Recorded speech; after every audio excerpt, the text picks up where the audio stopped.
REET level 2 science math 2023 की cut off क्या रहेगी? अभी सोशल मीडिया पर ये पूरा छाया हुआ है और बच्चों को बुरी तरह से मैं देख रहा हूँ परेशान किया जा रहा है। मैं आप लोगों को आज जो कट ऑफ बताने वाला हूँ उससे पहले सारे हम लीगल पॉइंट्स पे बात करेंगे और मैं आपको फिर कह रहा हूँ वीडियो को लाइक और सब्सक्राइब तब तक मत कीजिएगा जब तक आपको ये नहीं लगे कि जो मैं कह रहा हूँ वो जेन्युइन है या नहीं है। देखिए, कट ऑफ की बात करने से पहले हमें इन 4 पॉइंट्स पे बात करनी पड़ेगी। सबसे पहले जो पेपर का लेवल है। अब देखिए, पेपर के लेवल की अगर हम बात करें तो लगभग अगर आप पेपर देखेंगे तो कहने के लिए तो सब कह रहे हैं कि 102, 110, 120, हमारे 120 बन रहे हैं, 100 बन रहे हैं।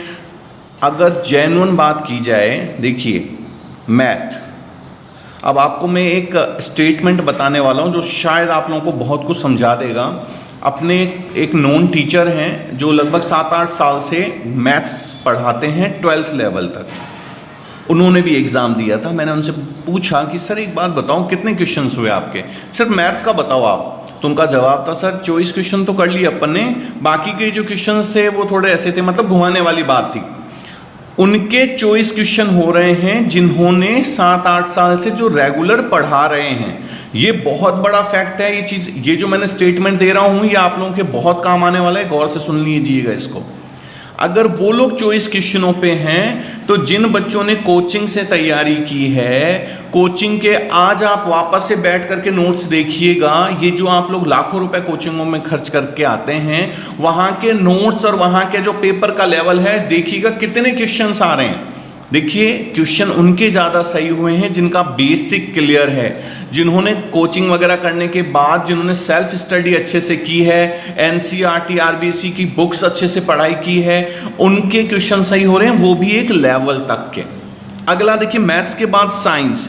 साइंस के जो 30 क्वेश्चन थे, इसमें से बायो का जो सेक्शन था नो डाउट बहुत अच्छे लेवल का था। जैसे सवाल की कोशिका भित्ति किसकी बनी होती है, ये आप अगर जाएंगे तो ये बीएससी लेवल के क्वेश्चंस में से है और बहुत अच्छे लेवल का क्वेश्चन था। ऐसे आप मैथ्स में देखिए, अभी मैंने 24 क्वेश्चन बताए थे। एक चीज मैं आपको बता दूं, इसमें कम से कम 10 क्वेश्चन ऐसे थे जो कि सही में बहुत अच्छे लेवल के थे और हर किसी, जिन्होंने भी वो क्वेश्चन अटेम्प्ट किए हैं, उनके नेगेटिव मार्किंग में भी जाने के पूरे चांसेस हैं। ये भी चीज ध्यान रखिएगा। बायो में मैं आपको बताऊं, बायो में अगर हमने देखा, बायो का जो सेक्शन था काफी टफ था। केमिस्ट्री में वो देखिए, बुझा हुआ चूना जो पूछा गया था वो एक इजी क्वेश्चंस में मैं मान सकता हूं, लेकिन उसमें एक कैटेगरी वाइज के क्वेश्चंस भी थे। सेम फिजिक्स में कोणीय संवेग वाला जो क्वेश्चन था, ऐसे जो क्वेश्चन थे। तो साइंस में भी देखिए कम से कम 12 क्वेश्चन ऐसे थे जो कि अच्छे लेवल के क्वेश्चन थे और इनको अटेम्प्ट करने के लिए बहुत अच्छे लेवल की तैयारी चाहिए थी। तो मैथ और साइंस जो मेजर सब्जेक्ट्स थे, क्योंकि देखिए अगर साइंस मैथ वालों के बच्चों की बात करें तो जो जीके का पेपर था आपका, वो हम एक इजी वे में मान सकते हैं, लेकिन इस इजी वे के चक्कर में जो साइंस मैथ्स वालों की जीके होती है उतनी स्ट्रांग नहीं होती है। लेकिन इस बार क्या हुआ है, first grade second grade regular हुई है तो जीके काफ़ी अच्छे से हुआ है। तो जीके में लगभग सबका सेम रहने वाला है, उसमें कोई ज़्यादा फर्क नहीं है। नेक्स्ट आपके एक रीति विज्ञान करके जो है, रीति विज्ञान के जो क्वेश्चंस थे वो अब बड़े से बड़े इंस्टीट्यूट जो दिखा रहे हैं उनके आंसर की में भी डिफरेंस आ रहा है। वो जो 10 क्वेश्चन थे, इस बार ध्यान रखिएगा, ये 10 क्वेश्चन बहुत बड़े गेम चेंजर होंगे। ये रीति विज्ञान वाले, आपके साइंस वाले और मैथ्स वाले, ये तीनों ही डिसाइड करेंगे कि सिलेक्शन किसका होने वाला है। अब एक पॉइंट पे बात करेंगे, नेगेटिव मार्किंग। दूसरा पॉइंट है नेगेटिव मार्किंग। नेगेटिव मार्किंग की बात करने से पहले मैं बात करना चाहूंगा माइंड गेम की। अब आप बोलेंगे सर ये माइंड गेम क्या चीज है? देखिए, इस बार पहली बार रीट में नेगेटिव मार्किंग हुई है, ठीक है। जनरल और ओबीसी, ये दो ऐसी कैटेगरीज के बच्चे हैं जिनके माइंड में फिक्स था कि हमें 120 से 130 क्वेश्चन अटेम्प्ट करने हैं। आप जो भी हैं कैटेगरी में, अगर मेरी बात गलत लगे तो कमेंट कर दीजिएगा। ये उनके माइंड में था कि 120 से 130 क्वेश्चन हमें करने ही करने हैं। अब हुआ क्या है कि उनके अगर 95 क्वेश्चन सही हैं, समझ रहे हैं, तो कम से कम वो 20 से 30 क्वेश्चन तो रॉन्ग करके आ गए। तो ये जो रॉन्ग क्वेश्चन हुए हैं, ये उनकी परसेंटेज कहां लेके चले गए? ये अगर मैं कह रहा हूं 80% बच्चों के साथ हुआ है, जो कोई भी यूट्यूब चैनल नहीं दिखाएगा आपको। 80% के साथ हुआ है कि उनके माइंड में ये था। सेम SC ST कैटेगरी के साथ भी यही की कहानी है।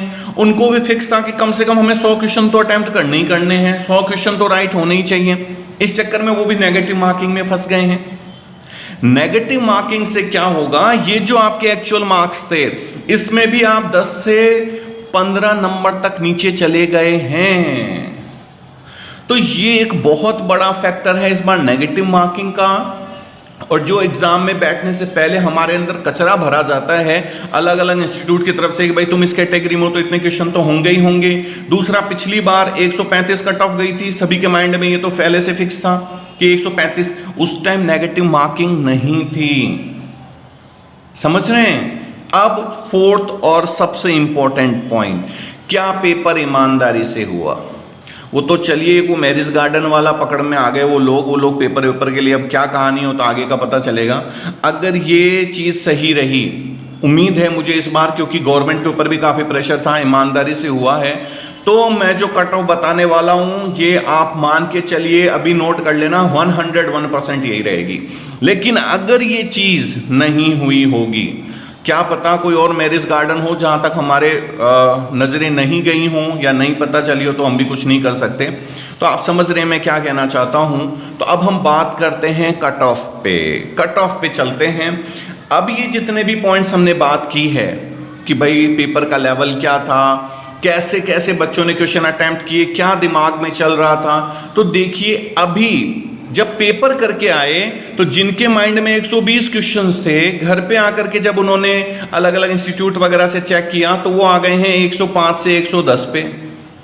अभी फाइनल आंसर की आने दीजिए। फर्स्ट ग्रेड में भी क्या हुआ, जब मैंने पहले वीडियो बनाया तो सब कह रहे थे सर ये नहीं रहेगा, लेकिन जब कट ऑफ आई, जब आंसर्स की आई, ऑफिशियल आंसर की आई, तो उन सब ने माना कि बिल्कुल सर आप सही कह रहे हैं। देखिए ईमानदारी, मैंने अभी आपको क्या कहा, अगर ईमानदारी से है जो मैंने फैक्ट बताए हैं, अगर आप इस पर गौर करेंगे तो जो सच्चाई है वो यही है कि जनरल कैटेगरी में अगर मैं मेल और फीमेल की बात करूं तो देखिए जनरल 85 प्लस वाले मेरे हिसाब से सेफ जोन में हैं। और मैं ये बहुत छोटी चीज़ कह रहा हूँ, आप किसी सर्वे पे मत जाइए, आप 100 बच्चों का ग्रुप बनाइए, खुद चेक कर लीजिए। अच्छा, उनसे लीगल, देखिए मुंह से कहने से नहीं होता है, उनसे बोलिए कि भाई आप लोग शेयर कीजिए अपनी अपनी OMR शीट जो है वो हमारे साथ शेयर कीजिए, मतलब लीगल वे में शेयर करके देखिए, तो आपको पता चलेगा ये एक परफेक्ट मैचिंग है 85 प्लस जनरल के लिए। फीमेल में कोई 1-2 नंबर का फर्क आ जाए तो आ जाए, लगभग यही रहने वाला है। ओबीसी कैटेगरी, ओबीसी देखिए 82 प्लस 2-3 नंबर का फर्क रहेगा, सेम इनके फीमेल में भी, या हो सकता है सेम ही जाए, कोई बड़ी बात नहीं है। ST SC कैटेगरी देखिए, ST के लिए मैं 78 प्लस काफ़ी अच्छा स्कोर मानूंगा, और फीमेल में लगभग वही 1 या 2 नंबर का फर्क रहेगा। SC कैटेगरी मैं कह रहा हूँ 71 प्लस, और यहाँ पर मान के चलिए 70 के आसपास एक बहुत अच्छा स्कोर रहने वाला है, और आप सेफ जोन में रहने वाले हैं। अगर आप लोगों को ये जो मैंने फैक्ट बताए हैं, अगर आप लोगों को लगता है कि इसमें जरा सा भी कुछ भी गलत है तो प्लीज़ लाइक सब्सक्राइब मत कीजिएगा। लेकिन अगर लगता है जो मैंने बातें बताई हैं वो जेन्युइन हैं तो अपने इस चैनल को लाइक और सब्सक्राइब कीजिएगा, और ज़्यादा से ज़्यादा लोगों तक पहुँचाइएगा, ताकि जो बच्चे स्ट्रेस में हैं, रियली में जिनके 85 बन रहे हैं, उनको पता है किस मेहनत से उन्होंने बनाया है, और अब जा करके जब वो देखते हैं 100-100 200 वो स्ट्रेस में हैं, तो मैं बार बार कह रहा हूँ वहाँ तक इस वीडियो को पहुँचाइए, ताकि उनको पता चले कि रियलिटी ये है। बाकी आप ये मैंने जो बताया ये फैक्टर्स हैं, तो आप भी कुछ नहीं कर सकते, आप देख सकते हैं एग्जाम्स में उसका कुछ नहीं हो सकता। चलिए और भी वीडियोस के साथ मैं मिलता रहूँगा, लेकिन आप लोग सभी अपने नंबर ज़रूर कमेंट कीजिएगा, ताकि एक और अच्छा व्यू मैं इस पर आप लोगों को दिखा सकूं। चलिए और भी वीडियोस के साथ मिलते हैं, तब तक के लिए थैंक यू सो मच।